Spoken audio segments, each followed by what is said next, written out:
Hi everybody, welcome to TedxDunLaoghaire. This is TEDx 2020 and this is a TedxDunLaoghaire event with a difference because due to COVID-19 our scheduled TEDx event in the Lexicon in Dunleary isn't actually happening because we can't meet in person. But rather than give in, TEDxDunLaoghaire decided we are going to still go with it and we're going to put a virtual event like none before on for everybody because we have some wonderful speakers and you're going to hear them all. So on the 23rd of October, we would like for you to join us all here at TEDxDunLaoghaire virtually for our 2020 speakers, our young change makers in the morning and our adult speakers in the afternoon.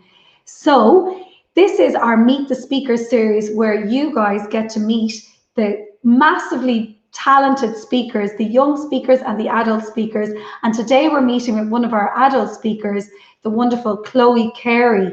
And before we meet her, we're just going to give you a tiny bit of the background of what actually goes into putting these TEDx events together, because it doesn't just happen. There's a whole team of volunteers led by the amazing Janie Laoghaire, and underneath that are a whole group of volunteers, people with massive skills who give their time so that these TEDx talks can happen. So what we really would like is for you guys to be prepared to sponsor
back to our agenda for the day, which is our Meet the Speaker. And today it is all our pleasure to let you meet with one of our adult speakers, the lovely Chloe Carey. So we're going to welcome Chloe on screen now. Welcome, Chloe. How are you? Hi, I'm good, thanks. How are you? Thanks a million for being with us here today, our 1:30 show.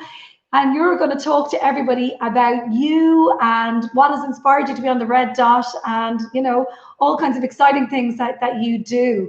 So let's just kind of go to a little bit about what it is that we could expect from you on the 23rd. And we don't want to give away what it is that you're going to be speaking about, but we like to give all of our listeners beforehand a little kind of a tantalizer as to what they might expect when Chloe steps onto the Red Dot.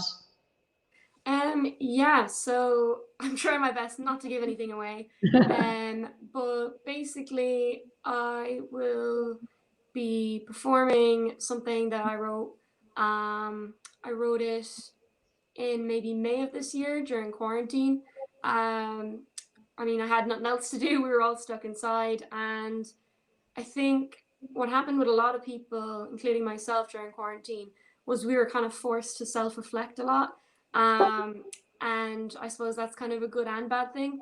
And I just kind of was thinking about myself, thinking about my mental health, how I feel.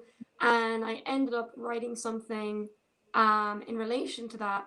And that's what I'm going to be performing on the Red Dot.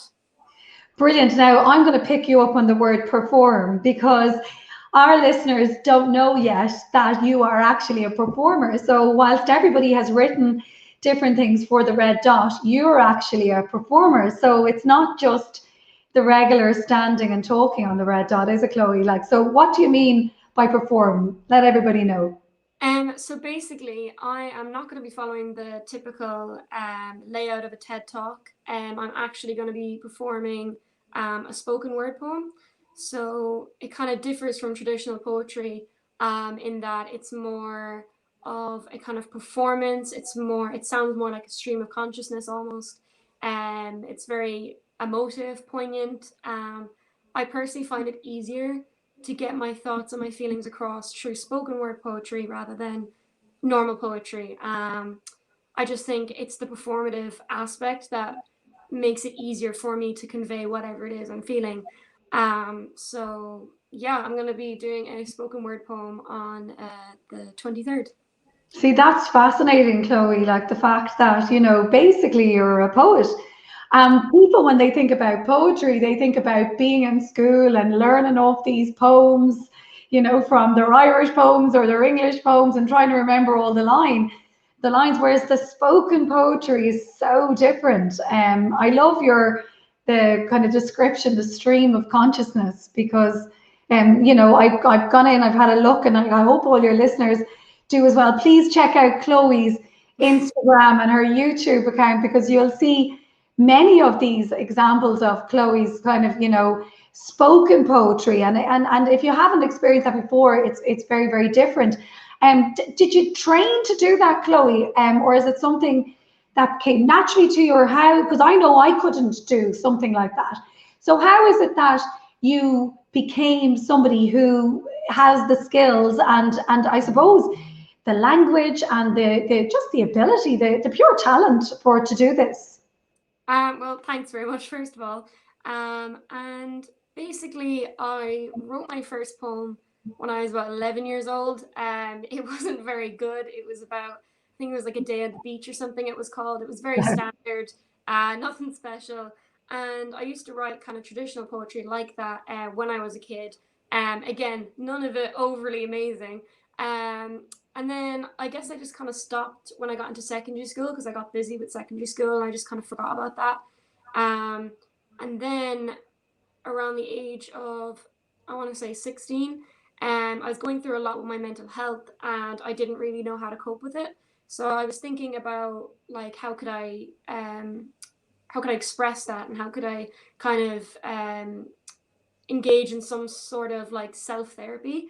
And so I thought about poetry and I was like, maybe I should get back into that. But I found that traditional poetry wasn't conveying what I wanted it to. I couldn't, it sounded like it wasn't coming from me. It sounded very kind of structured, like the ones we'd read in school. And I was online searching kind of different poems to do it what I was feeling. And I found this poem, and it was a spoken word poem. And it was my first time. I didn't even know what spoken word was. It was my first time listening to it. I can't think of who it's by, but it's called To This Day, and it's an absolutely phenomenal poem. And he does like a kind of animation as well going along with it, and it's absolutely. Wow. And I remember kind of being like, that's so strange because it sounds like I like that he's kind of speaking to me directly. It feels like, and it's not just like he's reading something off. Like this sounds really from the heart. So I gave it a go, and I think initially it probably wasn't as good. I was still kind of stuck in the traditional poetry, so it was still very kind of like I was focused too much on the rhyming and too much on the kind of structure of it. And then I wrote Fortitude when I was maybe 17, which is a poem up on my YouTube channel. And I think that's when I began to more so focus on like, okay, what am I actually feeling here? And what am I trying to convey rather than like, oh, I have to worry about the structure of it and whatever else. And then by the time I got to this poem, the one I'm going to be performing, I like to think anyway that I've kind of struck a balance between the structure and like wordplay and rhyme, along with what I'm actually trying to convey and what I'm actually trying to express. And so like I'm sure I'm only kind of beginning on this whole like spoken word thing. But I like to think I've kind of got a handle on it for someone who's self-taught. You have. I've heard some of them. You haven't just got a handle on it. You're really, really very, very good at it, which is why I asked you. But I think people are going to be really interested and fascinated by what you've just said, because especially in the last few months where people have had to take a step back, have had to take a pause in life, which has brought in reflection for good or for bad, you have found a wonderful way of releasing it, and I think it would give a lot of hope to people, you know, that this is a way for them, like as you said, self-therapy, rather than, you know, having to go off and find somebody. So that's a real inspiration, Chloe. I mean, people are going to get a lot out of what you have to say, or if they check out your poems and stuff like that. Is there anyone in your family who that you've got this from? Like, are you the first one in your family who has gone this road? Well, I kind of come from a very creative family. Never to the point that it's been like a professional kind of creativity, but like my mom has always been an amazing, like she's been amazing at drawing and painting, and she can sing as well. And then like my dad has been a very talented writer. He's always been writing stuff, whether it's like for a local newspaper or for Changing Ireland, which is a social change national magazine. And my brother then also likes to kind of like mix music and stuff, and he's into music production. So like even though none of us have ever kind of gone to like a professional level with it, it's always been a very creative household, and a very like it's always been a quality that's been kind of nurtured and encouraged among us. And I think like that, coupled with the fact that I have a very open environment in my family, like there was no topics that were off limit. Like they'd always encourage us to be open about our mental health, be open about whatever struggles you're going through. And I think those kind of two things combined, okay, yeah, I'm going to mix this kind of openness with a creative medium, which ended up being poetry. And I think that even though I'm kind of the first one of my family to, I suppose, go this far with it, it's always been something that all of us have kind of inherited, and it's always been nurtured and encouraged in our family. Yeah, I mean, well, that comes across in your performances. You can see that openness. There's no for somebody so young and beginning on such a creative career, it's almost polished, and that must come from the openness. And I'm going to go back to that whole creativity in your family, because I'm a musician and a music teacher and stuff like that, and I see a guitar in the background. Yeah, I play guitar. Wow. Tell us about that, because I will have to admit, I'm delighted to see the guitar in the background, but I did see that you've composed a few songs as well. I have. So one of my favorite bands, 21 Pilots, they featured a ukulele in a lot of their songs, and at the time, ukulele wasn't a common instrument. Like not many people even knew what it was. And I really was like, okay, I can't play an instrument, but I love this ukulele. Like it sounds so beautiful, and like it seems like something I could play. So when I was like, I think 15 or 16, I bought my first ukulele, and I kind of taught myself through YouTube and through online images of like chords and stuff. And I figured out the kind of ukulele pretty quickly, and I could do a good few songs. And I suppose when you play an instrument and you're playing music, you kind of have to sing along with it, even just for yourself. And so I started doing that, and then I realized I kind of wasn't the worst at it. So I was like, okay, let's see where this goes. So I continued to sing. And then that Christmas, my parents bought me a guitar, and were like, maybe if you can do the ukulele, you can do 2 strings more and you can figure this out.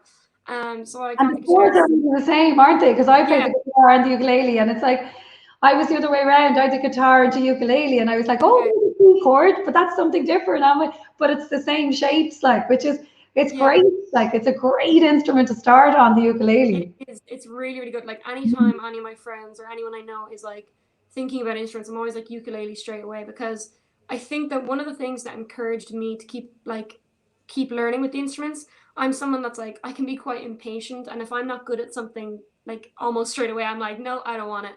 And something I found easy with the ukulele was that there was a good few songs that you could learn pretty quickly. And I think that's kind of the key to learning an instrument, in my opinion, is like if you learn a song, then that kind of encourages you. Because if you're just constantly learning chords and you're not even sure what you're doing with them, you're just Exactly. like, what's even happening? But if you can do one song, then you're like, okay, I can do one song. Totally. Well done. Like, you've nailed it there for most people, Chloe. Absolutely. Everybody after hearing you now is going to be going out buying themselves a ukulele now, so they can play with the I next hope so. one. So you've always been performing by the sound of things, or people in your house have been performing. How would you compare that then with this whole experience, and like being it different this year that it's virtual for the TEDx? How have you found the whole experience of going to workshops or attending Zoom ones, and then having to perform on the red dot when you'd be used to maybe performing in your bedroom or in front of family, or, what would you say, what was the comparison between them? Yeah, so like on my Instagram, on my YouTube, since I was 16 or 15, I've been posting videos of me singing, of like songs I've written myself, whatever it is, playing instruments online. I originally posted them without my face in them. It was like an anonymous account. It didn't have my name in it because I was like, no. And then one day I was like, it was like summer, school was over. I was like, if I do it now, people will forget about it by the time we've gone back to school, if it turned out to be bad. But I ended up getting loads of support and it was really lovely. But I think something that I got used to through doing that was that I could do takes. So I could record myself. If I mess up, start again. No one's going to see it. And if I did film and I did get my song that I wanted to do, if I decided I didn't want to put that out there, I didn't have to. And even though like the account now has like over 1,000 followers, even so, I'm not seeing them. I'm only seeing myself on screen through the camera, and I'm alone in my bedroom. So it's never really kind of worried me too much, because I'm like, oh, it's just my camera. I haven't even like, I can't process that like there's actually people watching it. Yeah. Exactly. And then with TED, it's like it was a whole new experience, because like I am someone who has anxiety and I'm not really used to like performing in front of people. Like I used to even get nervous like singing in front of my parents or anything. And so when I got this opportunity, it was actually something I had written on my bucket list. It was always something I wanted to do, but I was like, it's never gonna happen. Like that's such an unrealistic thing. Um, and when I got the opportunity of being like, oh well, I couldn't do that. I couldn't like be in front of people. Like I have to be in control. I have to be able to like do the take and delete it if I want to. But then something I've kind of been thinking about like over the past few months is that I'm quite sick of living in my comfort zone. I'm bored of it and I want to push myself. And so I was like, look, we'll just say yeah. And if I'm comfortable at any time, I can just be like, look, I can't do this. Um, and so the first workshop, I was so nervous, panicking so much. I was like, I don't know anyone, what's going on. Got into the workshop and it was like everything just kind of came easy to me. Like the people I was around, we were all kind of sharing the same experience. We were all just as nervous as each other. It was like just so much better than I could have expected. Like everyone was so nice. If you messed up, no one was like, oh, she messed up. Like that's Yeah. ridiculous. They were all like, yeah, okay, just do it again. There's no judgment. Yeah, there's no, and Exactly. I think everybody who's been on the TEDx, especially the TedxDunLaoghaire journey, don't know what the rest of them are like, but it's that feeling of encouragement rather than criticism. People wanting you to do your best, sort of thing. And I'm sure, Chloe, because like you'll be one of the youngest of the adult speakers, like you're nearly in between the two, which is really interesting because. For the adult workshops, listening to the advice of young people was really, really, for me, when I did it last year, inspirational. Yeah. And I'm sure you found it interesting that adults were just as nervous as what you were. Yeah, it was unexpected. I kind of was thinking like, because I went to the young people's workshop initially, and we were all as nervous as each other, and I was kind of thinking in my head, okay, I'm the oldest out of the young group, so like I'm okay. They're all just as nervous as me. They're all just as inexperienced. Like we're fine.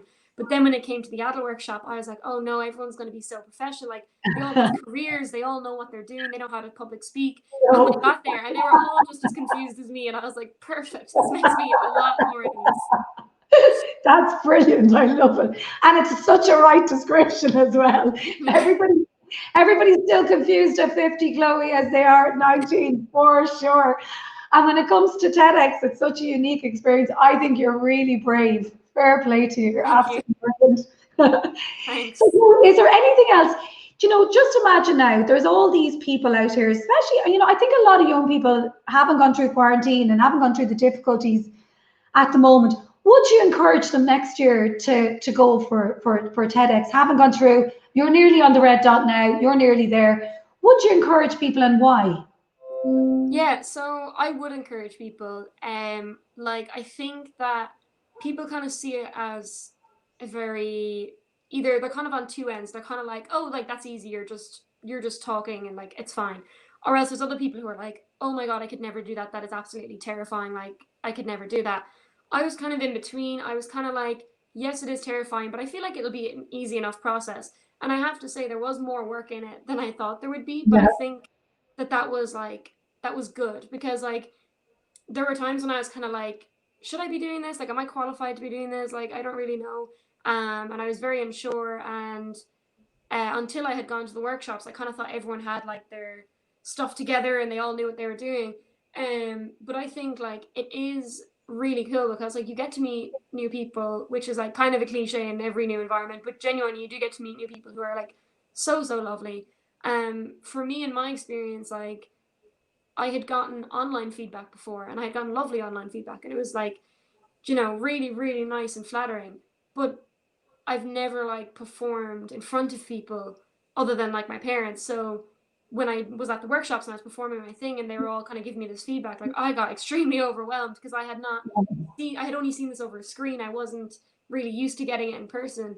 And I think that like it's a really good confidence booster, and it's a really good kind of like it's a good way of being like, yeah, I actually can be proud of myself. Like I am doing a good job here.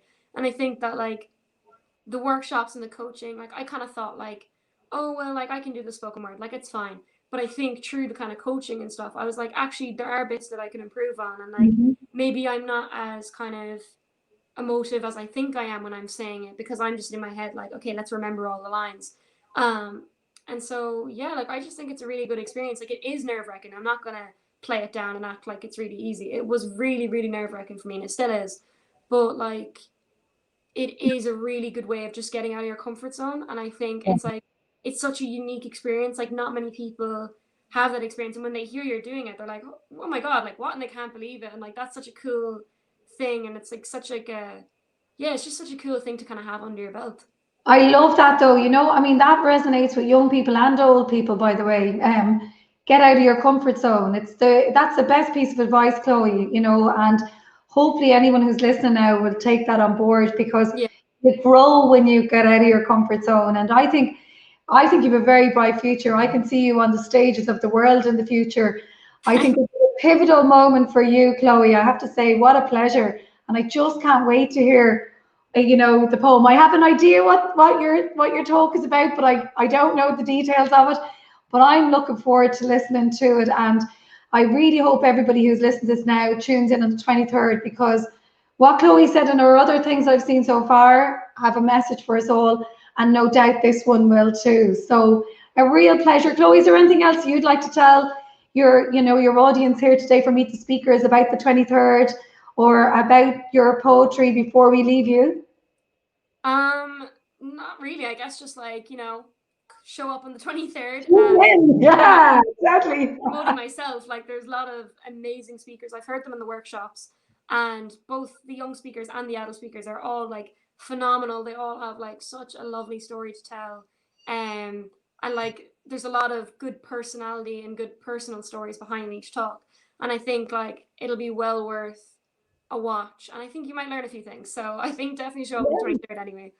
Totally. Listen, and that was our bell for the end, Chloe. We even got a bit of a bell at the end there. Woohoo! It's all bells and whistles in TedxDunLaoghaire. So what we're going to do is I'm going to give you a round of applause. This is our sign language round of applause. And we're going to have the deaf community with us on that day, and all of our, because we had a amazing deaf speaker, Joanne Chester, last year with us. And we've all learned we need to really remember the inclusiveness. And I know this resonates with you as well. So we're going to, say thank you very much, Chloe. And this is our thank you from the sign language. And this is our round of applause for you. And looking forward to seeing your talk on the 23rd. Thanks a million, Chloe. Lovely to have you here today. Thanks for having me. You're welcome. Thank you.